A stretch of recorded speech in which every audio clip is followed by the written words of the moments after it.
Put the tip in here. It is the 19th of November. We are back with another horse racing tips video.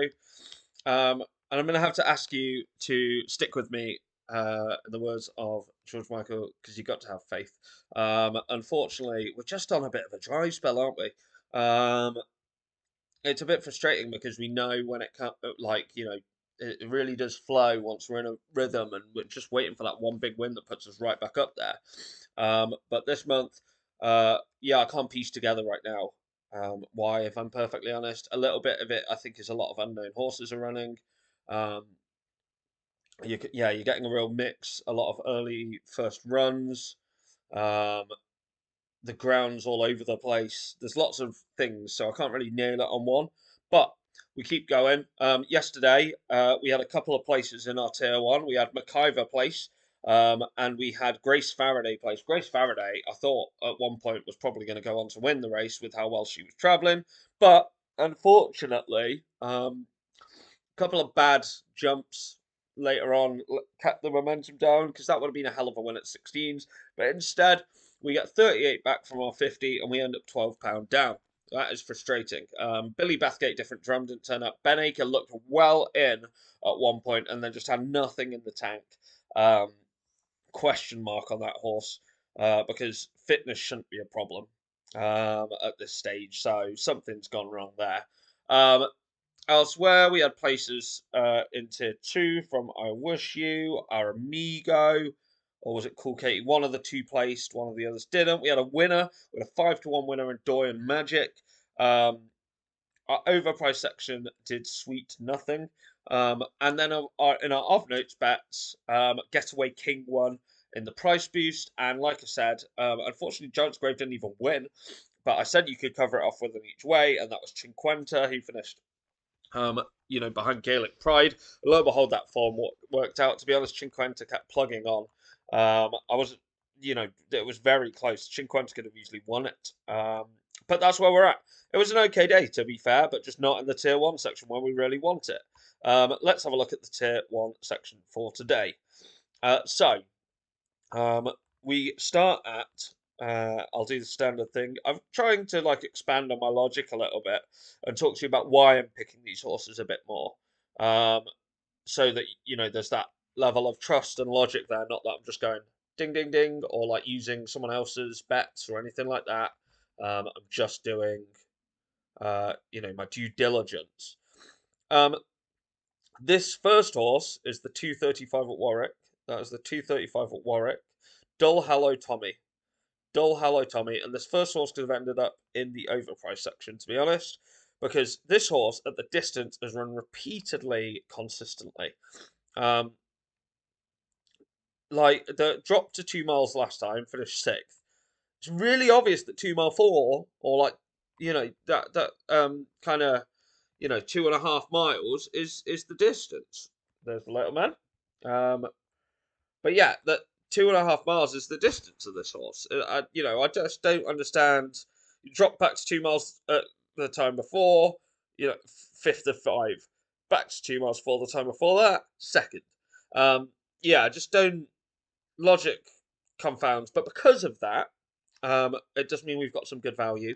It's a 7 runner race, but it's 3 places on Sky Bet. It's 3 places, several places today.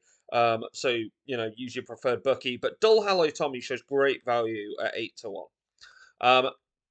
We then go to honestly, this little man today, he's being well needy. We then go to, I thoroughly apologise. Let's get that back up. Yeah, there we go.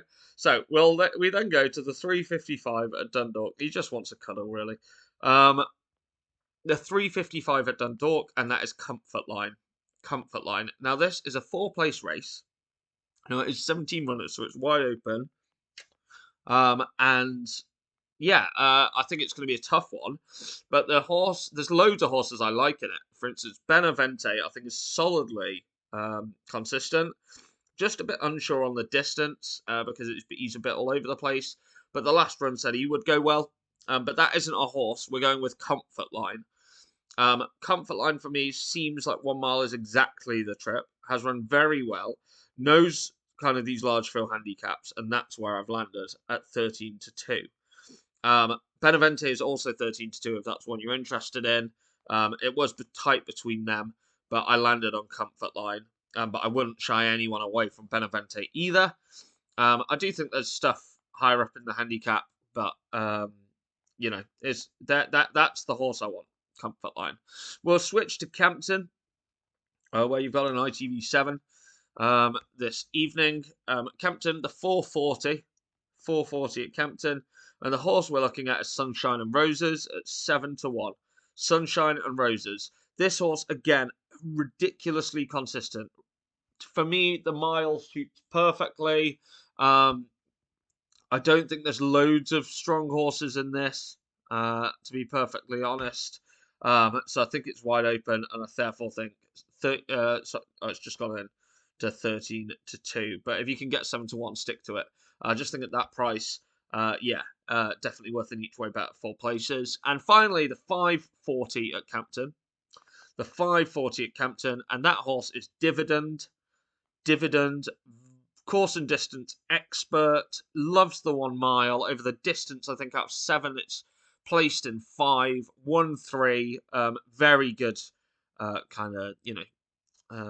spread. It's 11-2 currently. I think it's going to come in, so probably needs jumping on relatively quickly. But yeah, Dividend. There are your 4 horses in Tier 1. Tier 2, unfortunately, disappointingly, only has 1 horse in it today because there's just nothing else I could put in it. That horse is in the 220 at Dundalk. The 220, and it is Distillate. Solid at this distance. It's come in like a barge from yesterday. It was 18-1 at opening. It is now 6-1. That says to me that somebody has a good feeling about this horse. Not only that, like I say, the consistency says to me it stands a good chance anyway. So Distillate, 6-1 currently. I think that's probably where it stays, but get on that. Definitely a fan of this. We go to the overpriced section where we have 4 shouts. The overpriced section, 318 at Fosslas. And I had loads of horses for Hexham, by the way, today. They would have padded this out lovely, but unfortunately, Hexham's called off. And this is, again, what I mean about the ground. Like, lots of these meetings getting called off currently, and I don't remember it kind of being as bad at this time of year as previous, but maybe that's me being forgetful. The Fosslas, 318. So that horse is, sorry, I'm just finding it, Ballywood, right at the bottom of the betting. 25-1. It's a 2 mile 4 handicap. I think 2 miles 4 is this horse's distance. It finished behind the favourite, Japala Temps. Definitely messed that up. And quite a way behind. But there's a £7 swing in the weights. And therefore, with 4 places, I just think that this horse at 25s is ridiculous. Yeah, and there's nothing good in the race. Like, nothing consistently good anyway. So to me, I think Ballywood has as good a chance as any of running on into a place. And all you need is the favourite to, make a mistake. And then we're right there. So yeah, that would be a shout. We'll go to Warwick next in the 310. The 310 at Warwick, and that one is Flash in the Pan. Again, bottom of the betting, 16-1. I think this horse has run really consistently over 3 miles recently. Won over the distance, and finished 3rd over the distance. Been crying out for the step up and trip. I just think that at 16-1 can really spring a surprise. Like I say, I think this is a harder one. There's 9 runners. I do think there's some quality in the race. Thank your lucky star that Harry Skelton's on is probably where I'd look. Kiss My Face is also a good horse. Yeah, there's lots of competitive horses, but yeah, just definitely overpriced for me. 145 at Dundalk. 145 at Dundalk. And that is Thirsty Owl. Thirsty Owl, 11-1. It's the one just outside the top 3, and it's only a 3-place race, but I'm going to probably look at Will Hill to find a 4th place. The reason being is, what about us probably has the nicest form in the race, but the other 2 are only really at the top of the market on the fact that they've had runs before. This horse I've heard some good things about. more for like these like maiden races. And Gavin Cromwell, I understand, probably thinks the world of this horse. So Thirsty Owl, I just think at 12 to 1, this is heavily overpriced because none of the other form is great. Um, Finally, we go to the 455 at Dundalk. The 455. This is an extra place race. Love that because there's lots to go at in it. But the horse I land on is Nebras Rainbow at 14 to 1. Um, yeah, just prior to this last run in heavy ground, which I think you can forgive, um, all of the soft runnings before at this uh, level have been solid. Second out 15, second out 15, and second out 15. We're stepping up in distance today, and that kind of ground says to me that probably will take the distance, and actually has run at Punchestown in a 14 runner handicap in a far better race, and done well. It was 6th of 14. I think this is a far weaker race. So 14 to 1 for Nebras Rainbow, I think, is a jolly good bet. That is all your horses for today. Fingers crossed that today is a bit better. Stick with me. I know it's going to come round. Please like and subscribe. 100 subscribers. I'll do that video explaining kind of, um, what's going on with me, essentially. But Sam Twist and Davies 1+ winner is the bumper boost day. I'll review that and maybe make a video later. But I'll catch you on the other side. Thank you guys for spending your time with me. And please drop a subscribe for me.